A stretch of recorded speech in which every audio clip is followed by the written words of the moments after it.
Well, we have to say it's not going to ever be a very Merry Christmas around the John Michael Irmer household ever again, because likely somebody, maybe when the holidays, I don't know, somebody in the family got that old 23andMe kit or the Amazon, not the Ancestry, whatever it was, and did it. You know, thinking I'm just going to find my relatives, going to find out where I come from, what my heritage is. Well, you also found out that John Michael Irmer is a confessed murderer in a case back from 1979 that went cold, and it's been sitting there forever until the advent of genetic genealogy. I love these cases. I really do. Aren't they great? They're heartwarming. This is like chicken soup for my soul. This really is. I mean, those books don't do anything. This right here, justice being found, is like chicken soup for my soul. A chilling confession has led to the closure of a decades-old cold case in Boston. John Michael Irmer, a 68-year-old man from Oregon, has been extradited to Massachusetts after confessing to the 1979 brutal murder and rape of Susan Marcia Rose, a 24-year-old woman from Pennsylvania.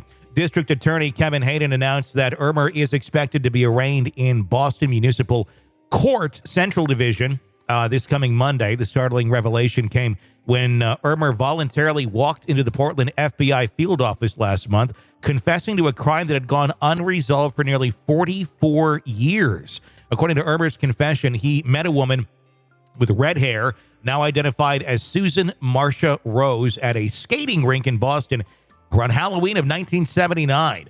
The two ventured into 285 Beacon Street, a building that was under renovation at the time, and in a brutal act, Irmer admitted that he seized a hammer within the building and struck her in the head, which led to her death. Subsequently, he raped her. After the crime, he hastily fled to New York. Wait a minute. He killed her and then raped her? Yes. Oh, he's just wonderful. Yeah. Yeah. Upon investigating Irmer's claims, authorities found them to align with the case of Susan Marcia Rose. She was discovered dead at the Beacon Street location on October 30th, 1979, having suffered multiple blunt injuries to the head, resulting in skull fractures and lacerations to the brain. Crucially, a DNA sample collected from Irmer matched samples preserved from the crime scene, solidifying the connection. Tragically, Rose, originally from Johnstown, Pennsylvania, had relocated to Boston and was residing on Dartmouth Street at the time of her untimely death. Adding to the complexity of her case, another individual had previously been charged and tied to her murder in 1981, only to be found not guilty.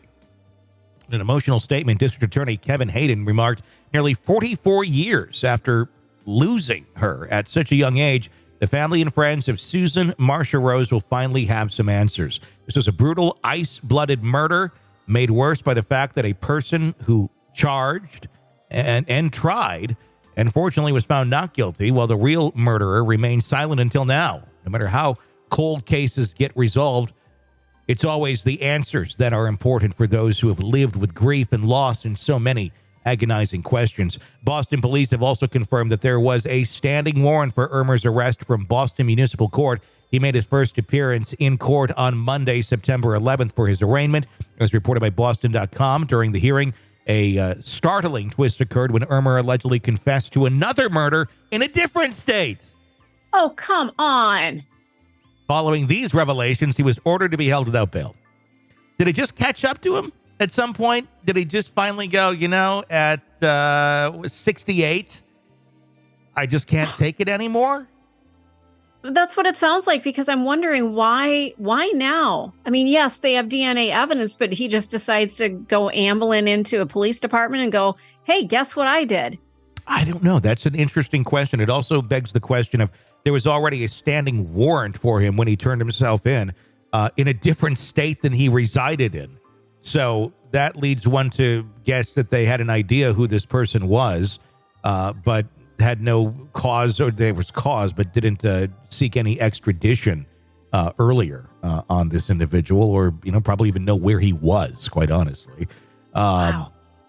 68 finally turned himself in. That's an interesting one, because people like this tend to go to their grave with what they have done.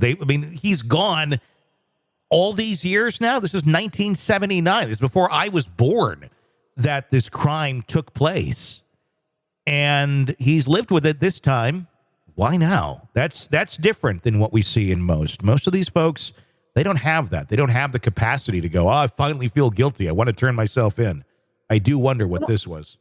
I wonder if he's got a terminal illness or something, and he, just thinks, I need to just get this off my chest because I'm going to go and meet my maker. Again, people like that don't seem to care or think like that. It's healthy, normal people who are not murderers.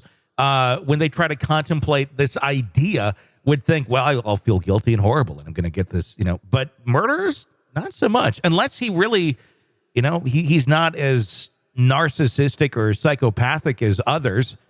He just has a side hustle of murder.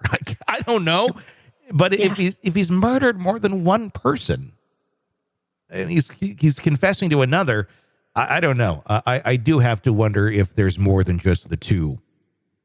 At this point, the one coming in and confessing, two now, I don't know. This is one to keep an eye on. Man, it's just frightening, isn't it? Well, hopefully the family now, probably very, very unexpectedly, has some peace. And I would also wonder the individual that was tried for this in 1981, if they're still around. We didn't see much about who that was in the story. Hopefully it deserves and gets the clearing of their name, because even if you are found innocent, you're still going to have people out there thinking the other way. Hopefully they get that as well, even if it has been a very long time coming. You're locked into the Hidden Killers podcast. Want more? Start binging on all of our true crime podcasts right now through Apple Podcasts, and get an ad-free experience when you sign up to be a True Crime Today Premium Plus member, exclusively on Apple Podcasts. More of the Hidden Killers podcast, dropping soon. Press subscribe now.